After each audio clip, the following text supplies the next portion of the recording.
Juan Ernesto Berati, o Berati, ¿cómo le decimos? Berati, gracias por venir. Con una sola R, ¿no? Muy bien. ¿Cómo le va? Bienvenido. Favor. Muy bien, me va muy bien. ¿Durmió bien?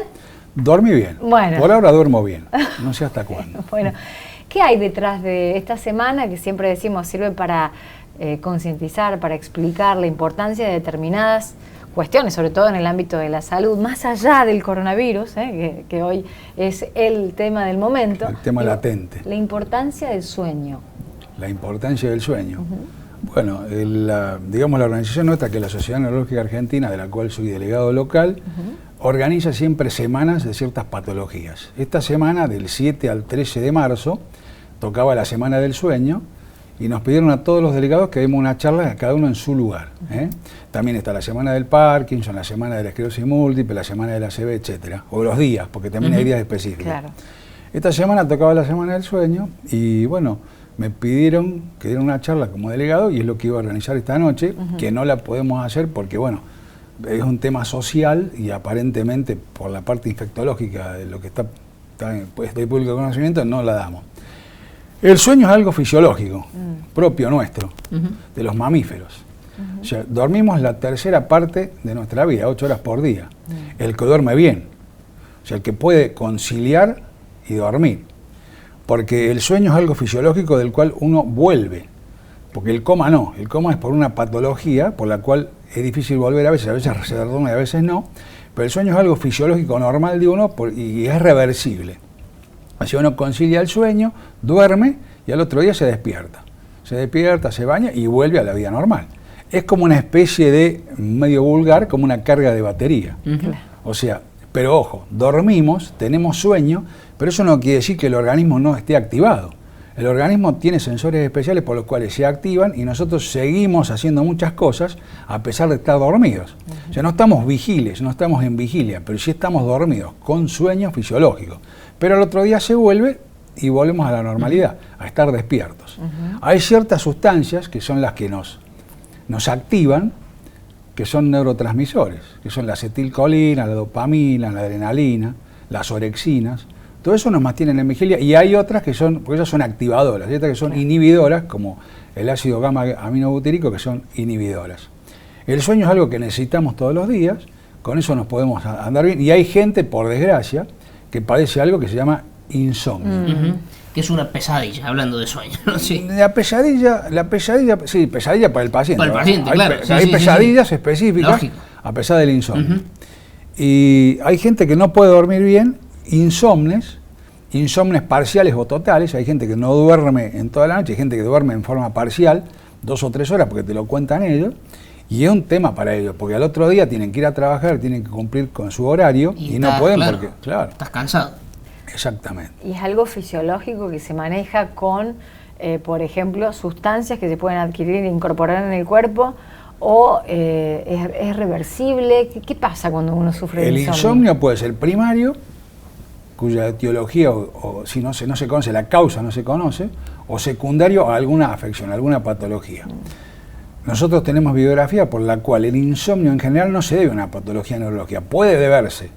Por eso al paciente hay que estudiarlo, hacer estudios por imagen, hacer estudios electrofisiológicos o neurofisiológicos, pero en general el insomnio se debe a problemas de tipo psicológico o por estrés secundarios que tiene el paciente a diario. Y hoy día vivimos ese tipo de situaciones en pacientes depresivos, maníacos depresivos y pacientes que padecen estrés. Cada vez la vida está más complicada, entonces el estrés juega su papel. Esto lo pregunto siempre, ¿no? Es medio recurrente, pero ¿qué hace el cerebro mientras dormimos? ¿Cómo trabaja? ¿O el cerebro también baja su intensidad diaria? El encéfalo es todo el sistema nervioso central, y el cerebro es una parte de ello, que tiene varias partes y varios lóbulos. El cerebro, mientras uno duerme, si duerme bien, tiene varias situaciones durante el sueño que se van dividiendo. Por ejemplo, está el sueño liviano, o el no REM, y el sueño más pesado o profundo. O sea, el sueño no REM y el sueño REM. El REM es una palabra inglesa que quiere decir Rapid Eye Movement, o sea, movimientos oculares rápidos. Depende de ciertos centros que están en el tronco del encéfalo, en un núcleo, y cuando esto se desactiva, por ciertas sustancias que se segregan durante el sueño, vos dormís. Ahora, no está quieto el cerebro está en una especie de stand-by, sigue funcionando, con sueño, pero sigue funcionando. No está activo como durante el día, durante la vigilia, pero sigue activo y muchas funciones siguen normalmente en el sueño.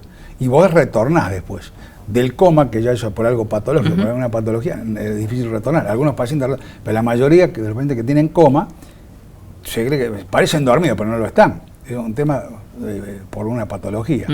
El sueño es algo que nos repara, que nos mejora.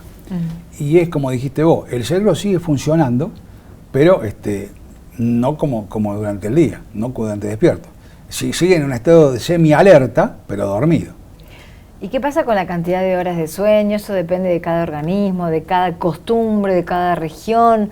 ¿Cómo lo administramos para que sea un sueño sano y reparador realmente? Buena pregunta. Dormimos la tercera parte de la vida. Si hay 24 horas por ritmo circadiano, y generalmente es mejor dormir de noche porque no hay luz solar, eso está probado, pero necesitamos dormir más o menos bien 8 horas por día.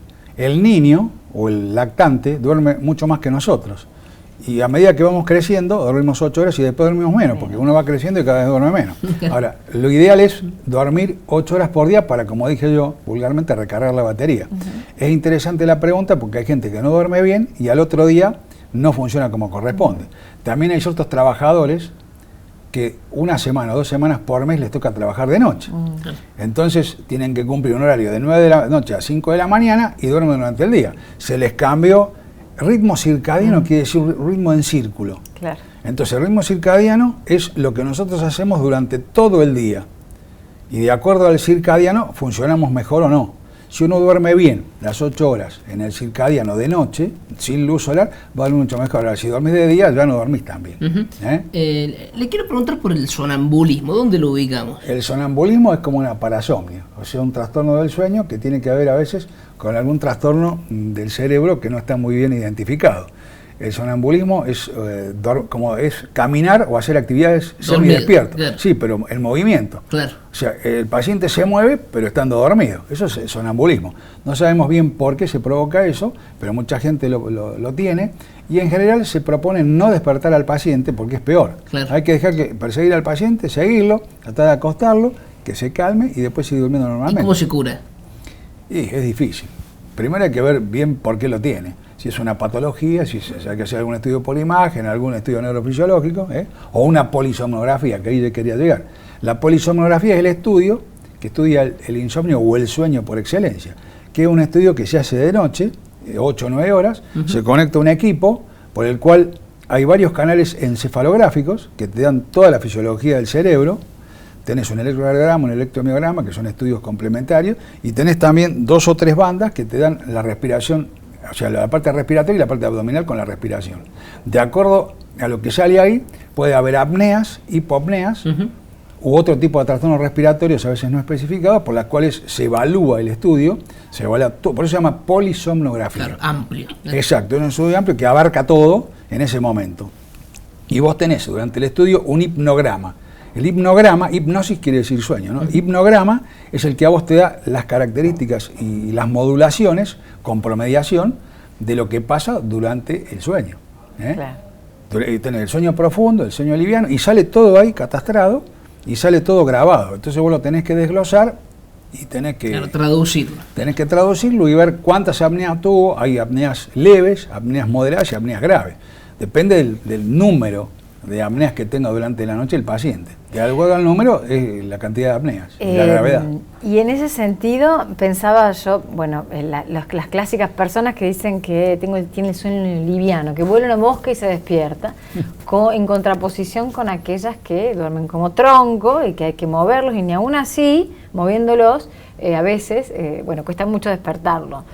¿Cómo funciona? ¿Qué diferencia entre ese organismo o en el cerebro, a dónde alojamos la capacidad o no de poder conciliar el sueño? Es difícil contestarte la pregunta, pero hay 2 o 3 centros que conocemos a nivel de los núcleos, el núcleo Cobrelio, el Cobrelius, el núcleo mamilo-talámico, es decir, hay varios núcleos en el tallo encefálico, en el diencéfalo, que se ubican y de ahí se agregan varias sustancias como la acetilcolina, la dopamina, la adrenalina, las catecolaminas y las orexinas. Son los que tienen que ver con la activación del paciente durante el día.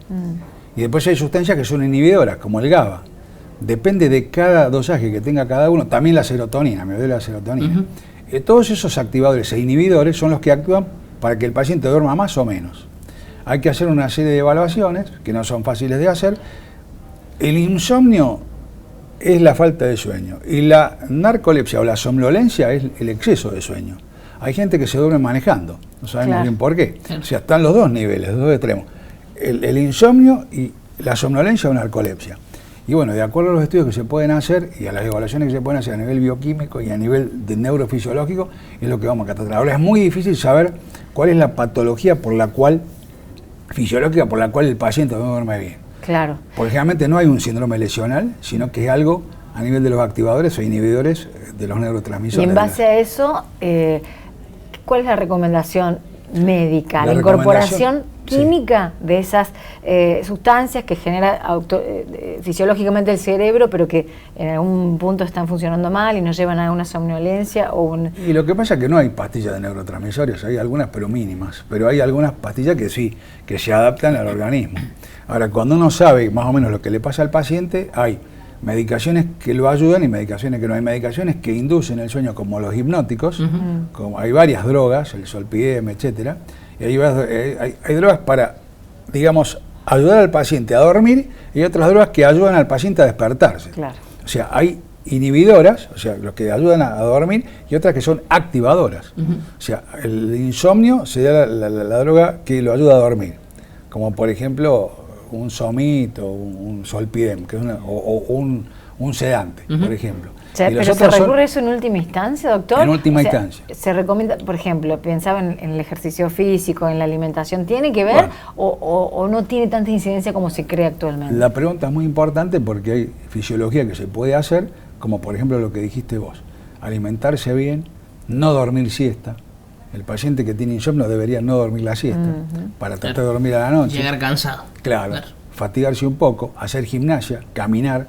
Hay varios tips que se pueden hacer específicos para cansar un poco al paciente durante el día, fatigarlo y que duerma a la noche. Y los otros al revés, hay que activarlo para que traten de no dormir. Claro. Que duerman a la noche. Claro. ¿Me explico? Sí. Lo decía recién, a lo mejor es una obviedad, pero ¿por qué los bebés tienen ese ciclo tan diferente, ¿no? De dormir tanto, sin horas, digamos, Y no sabemos bien por qué, pero ellos están en crecimiento y tardan mucho tiempo en mielinizar. Entonces toda esa parte cerebral que tarda en madurar, todas las neurotransmisiones y toda la parte neuronal tarda en crecer bien y en adaptarse. El niño es un cerebro chico recién nacido, ¿viste? Recién se va acostumbrando. Y aparte es algo nuevo para él, ¿no es cierto? La luz, la madre, bueno. Entonces tarda más en adaptarse. Duerme más que nosotros por una cosa elemental. O sea, el cerebro de él no está adaptado todavía al mundo. Cuando se va adaptando va durmiendo cada vez menos.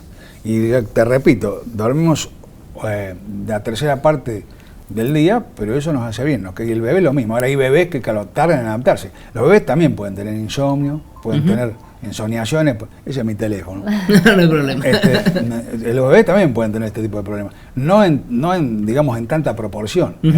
Porque como no tienen los problemas de los adultos, Claro. porque hoy vivimos en un mundo que es un despelote, pero bueno.